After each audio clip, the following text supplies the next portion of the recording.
İrəvanda ağırlıq qaldırma üzrə Avropa çempionatının açılış mərasimində Azərbaycan bayrağı yandırılıb. Bayrağı yandırmağına görə biz oradan gedəndə də müsahibədə də zəfər dedi orada ki bizim məqsədimiz budur. 44 saniyə udmalıyım, 44 saniyə də keçmədi, 37 saniyə nokaut elədi onu.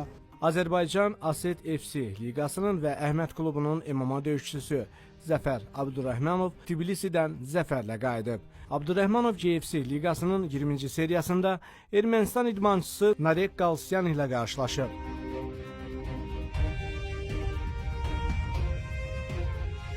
Döyüşə ciddi və ən əsası da məsuliyyətlə hazırlaşan Zəfər Abdurrahmanov döyüşün ilk saniyələrində rəqibi məğlub edib.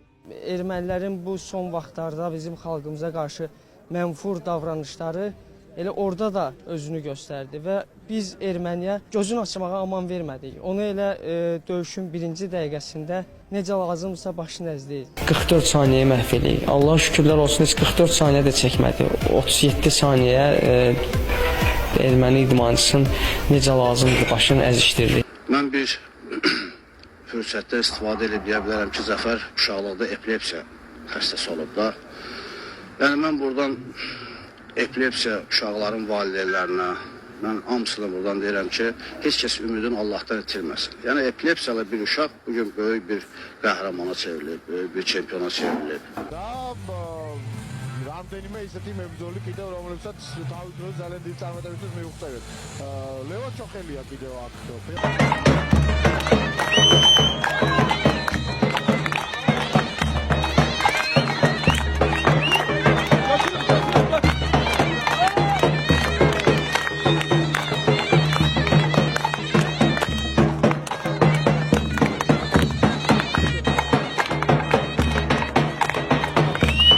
Bako, Azerbaycan'ı, Zapan, Abdurrahmanovi, Xmatski Tamivida, Abdurrahmanovi.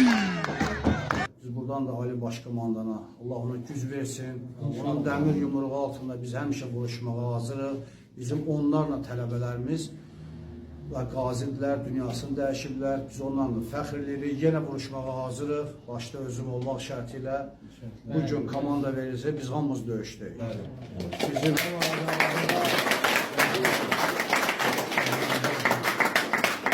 Bizim burada məqsədimiz tək ringlərdə yox. Dəmir yumruq altında hansı komanda verilirsə, hansı tədbir olursa biz oradayıq.